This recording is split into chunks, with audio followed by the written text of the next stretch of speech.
Thank you for all of your feedback on the last lore video. I heard, well, you guys suggested I should watch this one.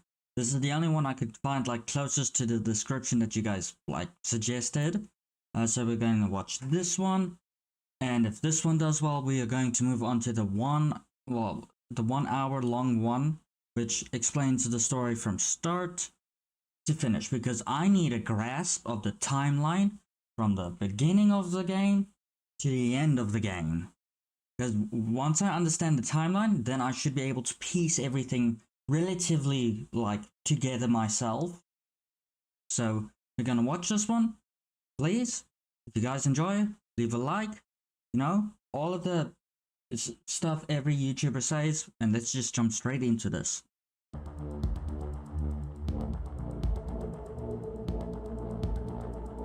Oh. Sorry if it's a bit loud. I'm waiting for the actual talking to start to turn it down.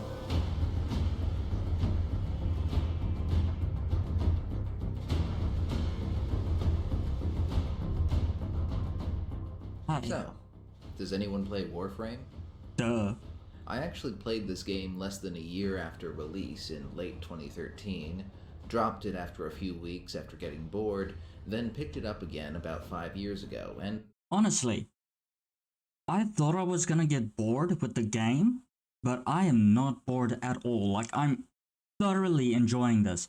Granted, I've only got like 85, maybe 90 hours in like on the game, but I am honestly not bored yet. I am still thoroughly enjoying the game, learning everything, because there's always something new that pops up every fucking day. Like, I am not bored at all at the moment. I still have so much to unlock. Steel Path is apparently the biggest jump in difficulty. That's gonna be fun. I'm trying to build up like my arsenal so that I should be fine with that. It's gonna be in an update relatively soon. Like, there's still like the syndicates. There's still the railjack that I haven't unlocked. There's like the helmet system. There's the Deimos open world that I haven't even started yet because of that they keep fucking me up badly. But I mean, there's just so much that I haven't like unlocked yet, so I'm still not bored with the game yet. I'm hoping I can reach the 500 hour to the 1000 hour mark and still hopefully enjoy the game. But that's long from now. But as long as the story keeps progressing, I should be fine. I've been playing it sporadically ever since. A big part of the reason why I came back and actually became very fond of it is that the lore is actually pretty wild. I want to try and explain it. Most of this is actually not presented to the player immediately, so there are major spoilers for main story quests here. I do not mind I do not mind spoilers. I'm like 2 main missions off of like I'm guessing finishing the game, because I looked and I literally have 2 main stories, a lot like missions left, so I do not mind spoilers. I'll let you know when I'm about to hit the major spoilers, so if you want to actually play the game, you can abandon ship. Okay, so the premise of Warframe begins with the Orokin. The Orokin were a highly stratified empire that became the predominant power in our solar system, called the Origin System, at some point in the distant future. Exact dates are a bit of a mystery. The Orokin had the most decadent of decadent societies, ruled by a virtually immortal aristocracy obsessed with ostentatious luxury and enforcing their dominion from their seat of power on Earth's moon, Lua, which is honeycombed with their structures. The Earth had become uninhabitable due to its toxified atmosphere. I will stress here that the Orokin were human if taken to a perverse extreme. The elite classes of the Orokin, the only true Orokin in their eyes, would extend their lives through a process called continuity. When they grew old or simply desired a new body, the Orokin would have the young, beautiful, and exotic paraded before them in a ceremony called a Yuvan. Those brought before them had no say in the matter.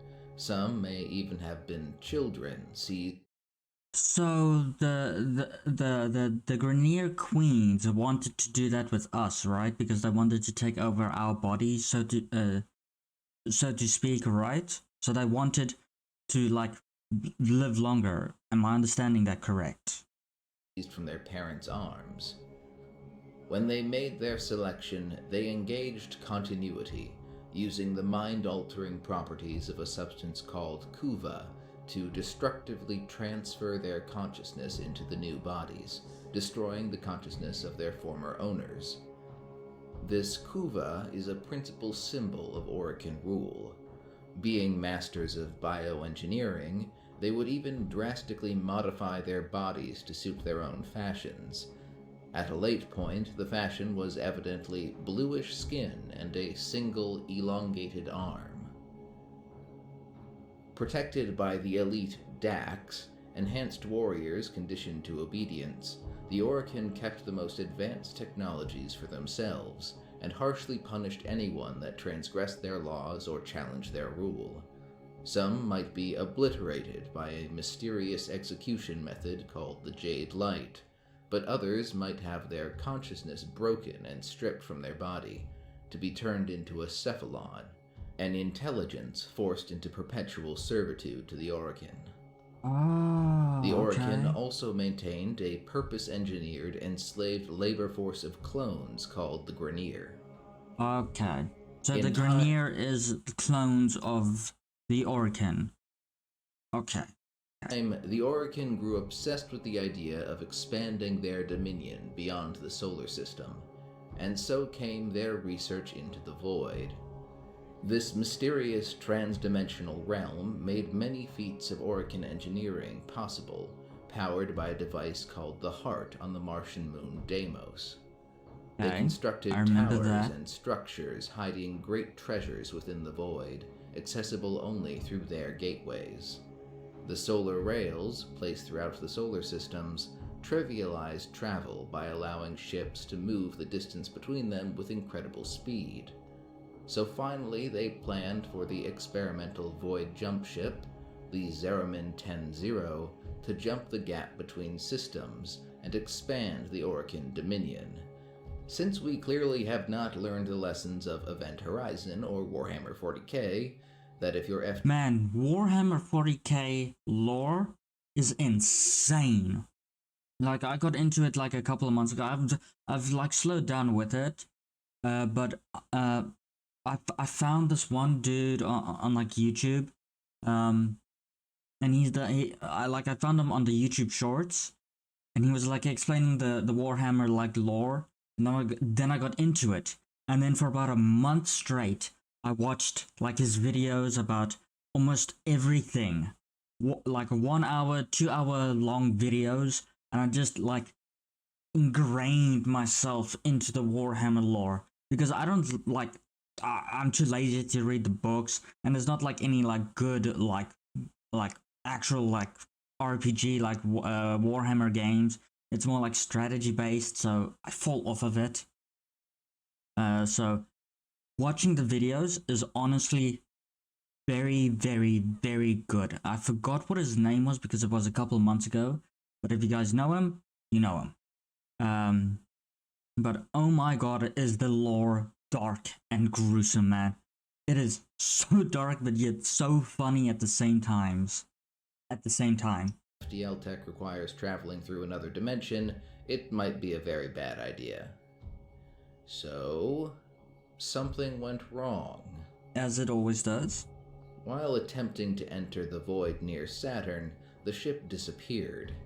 It was a catastrophe and a humiliation that the Orokin moved swiftly to cover up.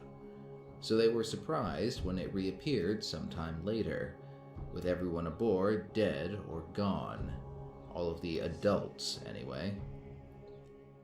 The Orokin had other schemes for expansion, namely the creation of self-replicating terraforming machines to be deployed to the Tau system, where they would make it ready for the Orokin. Given the complexity and enormity of the task, the Orokin gave them a high degree of adaptability and resilience. This despite the misgivings some of the Orokin, who had always avoided creating truly artificial intelligence. These tools would gain sentience, and at some time after their arrival in Tau, they came to realize that the Orokin would make a ruin of it as they had the Origin system. Eventually they, now called the Sentients, would embark to return to the Orokin system and destroy their creators. The Orokin were unprepared. The heavily automated defenses their armies depended on, besides the Dax, were easily subverted and turned against them. Where machines failed, they turned to flesh as their weapon. They militarized the Grineer slave clones to bolster their forces, to little effect, but they had more devious tools. The infestation, as it is known, is a biomechanical pathogen created by the Orokin in the past, previously tested on the blighted Earth, but shelved after they had trouble controlling it. It would subvert biological matter. I thought... See, this is why I like watching these videos, because I thought that the infestation was just, you know, like from Halo, that type of infestation. But so the Orokin made the infestation, but they couldn't control... Okay. And over time, even start to convert metal and other non-biological substances into a pseudo-organic mass. And that's where the Warframes come in. Fantastic and monstrous creatures and mutations. The Sentients were immune to the infestation, but the Orokin would adopt a scorched earth policy of unleashing the infestation on their own outer colonies, hoping to bog the Sentients down in gardens of death. Even this was only somewhat effective. The tide would only begin to turn when the Orokin introduced a new kind of warrior. The Tenno, highly capable warriors that used biomechanical weapons called Warframes, created from a specialized strain of the infestation. Each Warframe model had its own unique powers, alongside the weapons they wielded. With a suite of tools made available to them, from servant cephalons to purpose-built spacecraft, the Tenno took the fight to the Sentients, for they could wield the power of the Void, which the Sentients were vulnerable to. Hey, now we're getting into the Though the Sentients were at the doorstep of Lua, the Tenno pushed them back and defeated them. So the old war ended, and the Tenno were summoned to be honored by the Orokin.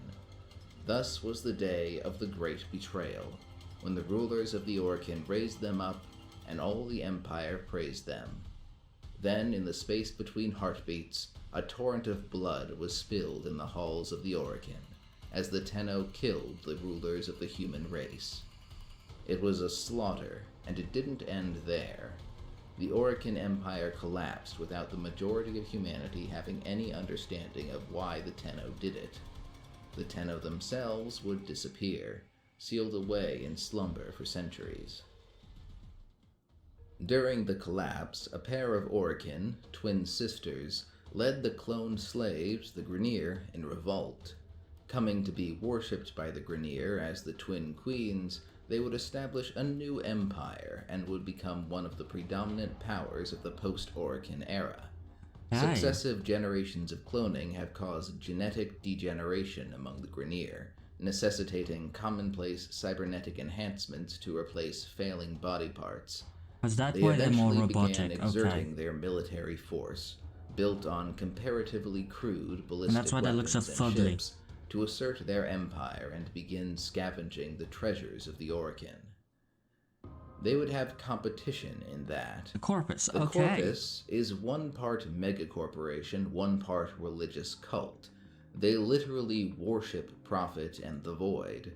Established before the fall of the Orokin, the Corpus accumulated profit and influence through trade and industry. Their founder was so successful that even the Orokin were forced to give him some degree of respect, much as they distrusted any power that was not granted by their own hand. As such, the Corpus were denied the true wonders of Orokin technology, but they persisted as the Orokin fell, ultimately establishing points of influence around the system. They did business with the Grineer for many years, profiting off the expansion of their domain, But their relationship would eventually dude. fall apart as they competed for power in the Origin system. This was the world that the Tenno would reawaken into, even as the Grineer and Corpus attempted to exploit the sleeping Tenno to their own ends.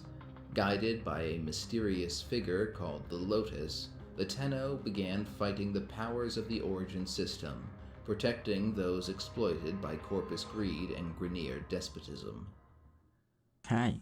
What I've just described is roughly how the lore stands when Warframe starts. Yeah. But I want to dig a bit deeper into the Tenno, who they are and why they fought. Yes, please. This is where I'll be delving into spoilers, so if you have any inkling to play this game and be surprised, this is your chance to bail out. This will include story spoilers up to the new war quest. I'm about there, so it's fine. Let's go. First, I will address the Warframes themselves. They aren't suits of armor that the Tenno step inside, as the player is led to believe initially. Each Warframe model was created by infecting a human with a specialized strain of the infestation, called Helminth. These were often the best and strongest bodies the Orichin could find, willing or not, and occasionally used as a cruel punishment. This curated strain mutated them, made their bodies powerful weapons, but it broke their minds and they became uncontrollable. They were failures. The best the Orichin could do was unleash them on the battlefield in the general direction of the Sentients.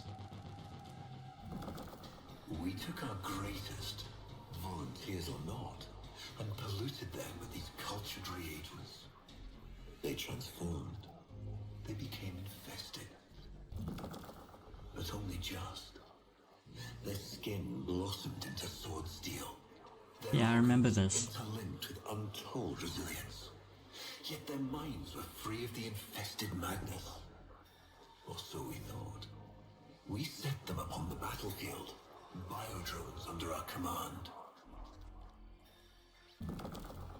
The Warframes, all of them failures. Surprised? They turned on us, just as you did, and so we had no choice but to commit them to grave. This would be the case until the development of transference technology, which would allow an operator to control the Warframe remotely. That brings us to the Tenno themselves. The origin of the Tenno lies with the Zariman 10-0 disaster. The failed jump ship someone told me about this. might have ushered Orichin dominion to the stars. Instead, the would-be colonists were trapped in the void. The adults went insane under the void's influence, becoming feral and murderous even toward their own children, who for some reason were unaffected. The children survived by means of a bargain with a mysterious entity known as the Man in the Wall, the specifics of which are still unknown. The children gained strange and inexplicable powers, and they were forced to kill their insane parents.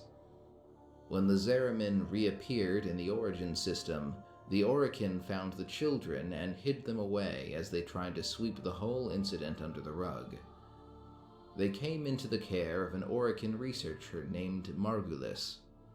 She cared for the children, even came to love them, despite being hurt and blinded during experiments to control their powers. Whatever his name They is, were comes tormented by the trauma of all they had experienced aboard the Zariman. Margulis shielded them from those memories and developed transference technology allowing the children to project themselves into surrogate bodies. This initially intended as a therapeutic technique, presumably to somehow distance themselves from their uncontrolled abilities. They were placed in somatic link chambers on Lua, where they would experience life as a sort of lucid dream. Dream. Is that what the dream is? Not of what you are, but of what you want to be. And this is insane. This was not according to the will of the Orichin, however. Being embarrassed by the incident and disturbed by the surviving children's powers, the Orichin ordered them destroyed. Margulis disobeyed them, and so she was executed. So You Orokin, so perfect on the outside, but more rotted through and through. 7 hands raised. For your apostasy, the judgment is death. Margulis, why? Honored 7, we have gathered here today to carry out the sentencing of Archimedean Margulis. You face the Jade Light. Recant, and we will grant a merciful death. My daughters, my sons, I want you to know my last thoughts are of you. Oh man, this is a lot sadder. It was Margulis' lover, And I thought- Ballas, the creator of the Warframes, who had attempted to dissuade her from defending the children of the Zeramin, that ultimately brought the Tenno into being, which is ironic considering his hatred for them, blaming them for Margulis' death. Using transference technology, they could do something nobody else could: pacify and control the Warframes.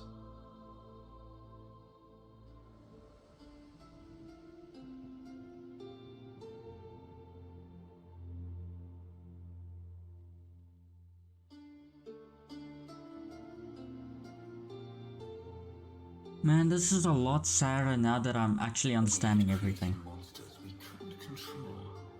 We drugged them, tortured them, eviscerated them. We brutalized their minds, but it did not work. Until they came.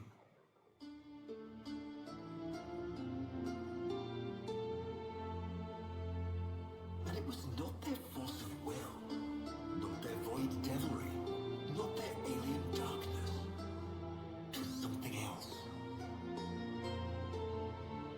It was that somehow, from within the derelict horror, they had learned a way to see inside an ugly, broken thing. And to take away its pain. The Tenno, as they came to be known, were trained into a new class of warriors, channeling their void powers through Warframe surrogates while they themselves slept at the reservoir on Lua. This is why, when the Tenno's true form is revealed in the second Dream Quest, they appear to be teenagers. The Is that Tenno why? turned the tide against the Sentients, but there was a wrinkle. One sentient, called Nata. She was a sentient mimic, capable of changing her form, which she used to infiltrate. Her task was to turn the Tenno against the Orokin by taking a form resembling Margulis. What happened next is honestly kind of murky. The developers have been playing with the unreliable narrator trick with recent content, so what happened with Nata is uncertain. The original explanation players were given was that Nata developed maternal feelings for the Tenno, having become unable to produce her own offspring due to her exposure to the Void, returning to the Origin system. She took on the identity of the Lotus, a benevolent and loving figure to the Tenno. Thus, she fulfilled her mission by turning the Tenno against the Orokin, but refused to carry out its final phase, to kill the Tenno, instead hiding them away while the Orokin Empire collapsed.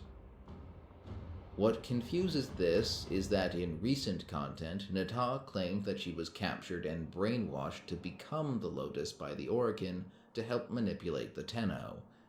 On one hand, this is after literal years of gaslighting and manipulation by Ballas and her sentient brother Era.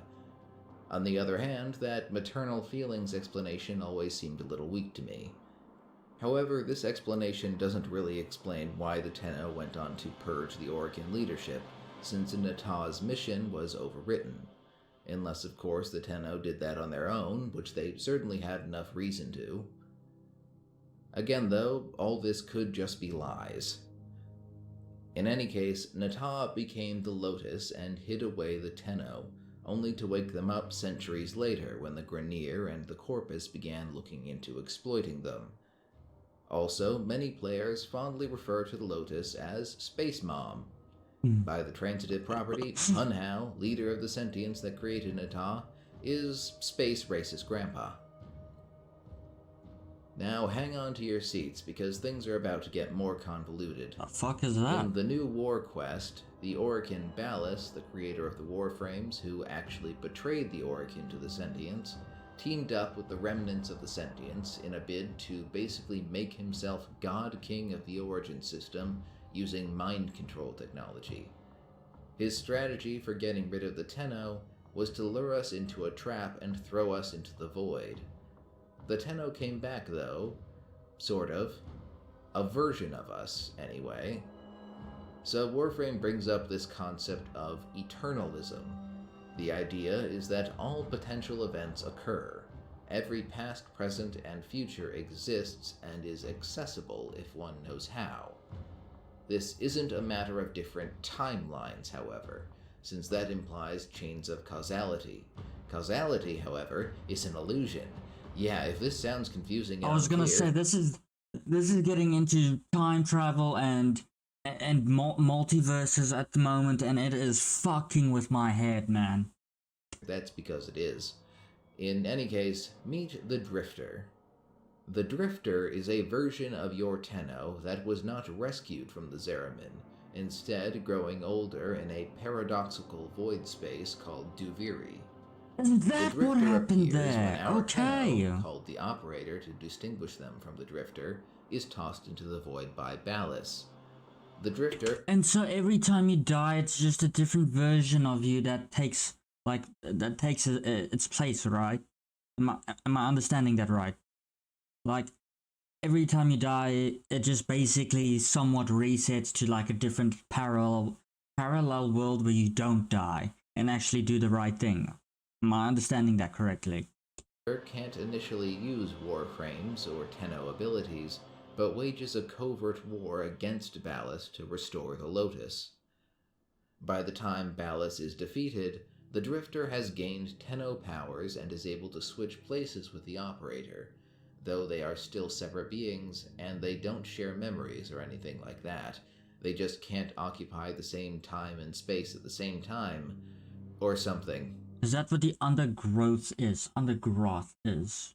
Okay, that makes a lot more sense now. So to recap, as a Tenno, you are 1 part highly trained, traumatized child soldier, 1 part product of a Faustian bargain with an eldritch being, with eerie powers to turn invisible and project energy, amongst other things.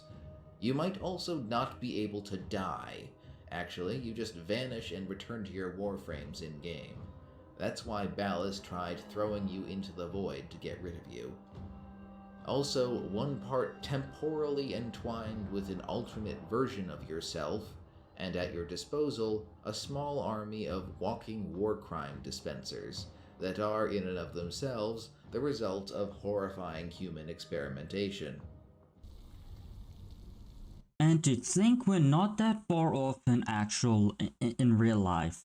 Like, we're getting to the point where we basically have, like, I don't know how many of you remember, but someone was making, like, a chip to put in your brain to, like, control things like your phone or something through your mind.